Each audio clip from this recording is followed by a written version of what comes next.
Konting paalala lamang mga kababayan, lalo na yung mga galing Saudi Arabia na merong re-entry visa.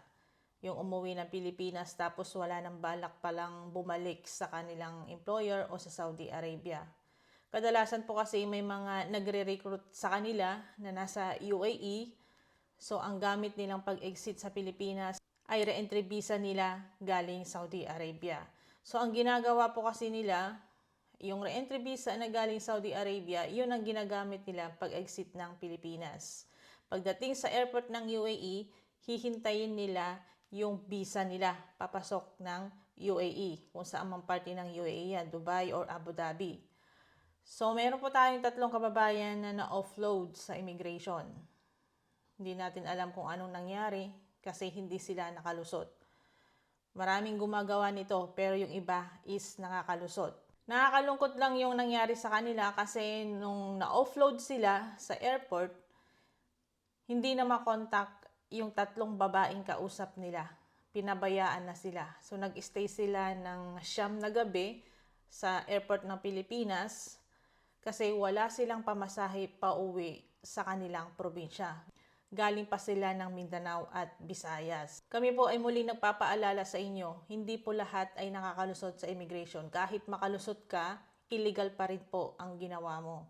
Kahit nakalusot ka man sa immigration, nakarating ka sa bansang pupuntahan mo, illegal pa rin ang pagpasok mo sa ibang bansa. Lalo na wala kang agency sa Pilipinas. Wala kang kontrata, re-entry visa ng Saudi Arabia ang gamit mo. Pagdating doon sa Dubai, anong visa mo? Tourist visa. Alam nyo guys, sa mga ganitong kalakaran, marami tayong mga kababayan na inaabuso ng employer kasi nga illegal silang pumasok sa isang bansa.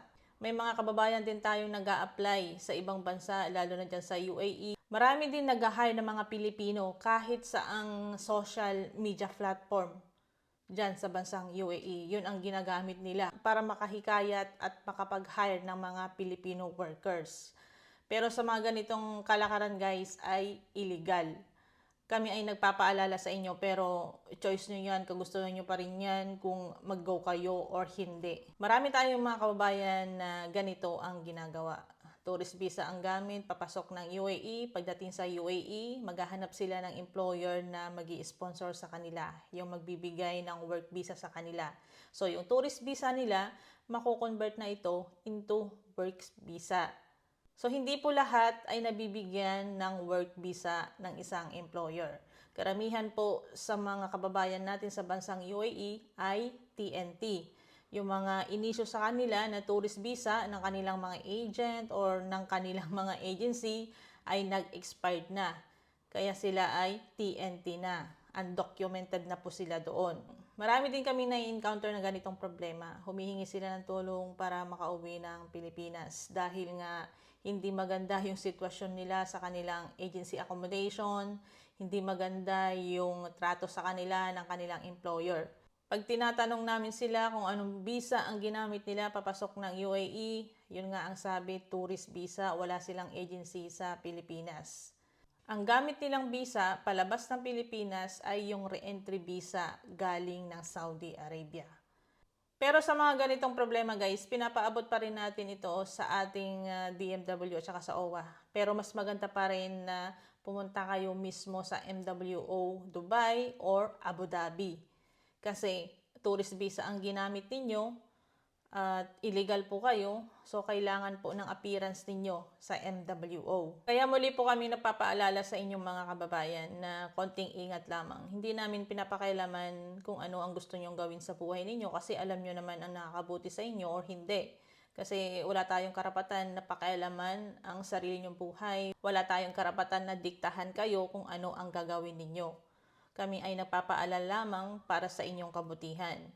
Ang mga recruiter kasi, dyan sila kumikita. Kung ilang tao ang naibigay nila sa isang agency, ilang tao ang na-hire nila or na-deploy nila, may mga commission sila. Pero may lumapit sa amin, isang agent, nagrereklamo sa isang agency na hindi daw binigay ang kanyang komisyon. Marami na siyang napaalis, pero hindi binigay ang kanyang komisyon. Kawawa naman. Ito ay dating DH. Mas ginusto na lang niya na manatili sa Pilipinas para makasama niya ang kanyang pamilya. Naghanap siya ng trabaho, naghanap siya ng pagkakakitaan. Heto nga yung trabaho na binigay sa kanya bilang isang agent. Pero ang nakakalungkot guys, marami na siyang nabigay ng mga aplikante sa isang agency, marami na siyang napaalis, pero itong agency na ito ay hindi daw binibigay ang kanyang komisyon. Nakakalungkot naman.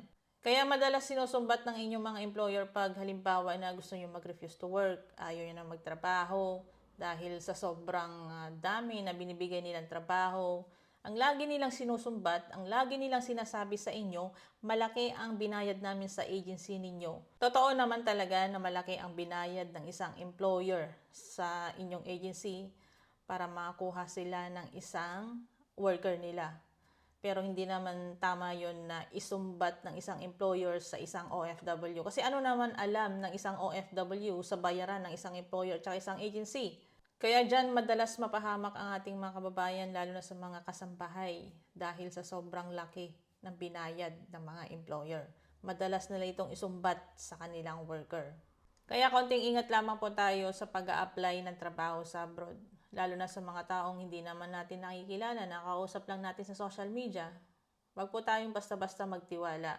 So, yung 3 kababayan natin na offload sa immigration, kinuha pa nila yung kanilang passport, baka ito na yung maging dahilan, baka hindi na sila makalabas ng Pilipinas dahil nagkaroon na sila ng record. Marami tayong mga kababayan na gustong magtrabaho sa abroad. Kadalasan nagtatanong sila sa amin kung ano yung legit na agency na pwede nilang applyan. So, bago namin ibigay ang isang pangalan ng isang agency, chine-check muna namin ito sa website ng DMW. Chine-check namin yung license, chine-check namin yung job order, tsaka namin binibigay at nire-recommend sa kanila. So, someday sana matuloy yung plan namin na magtayo ng isang recruitment agency pag pinagkaloob ni God. Pag natuloy itong plano na ito, marami tayong mga kababayan na matutulungan na magkaroon ng trabaho sa abroad. So, hanggang sa muli guys, ako nga pa pala ang inyong lingkod, Joancy Fernandez po.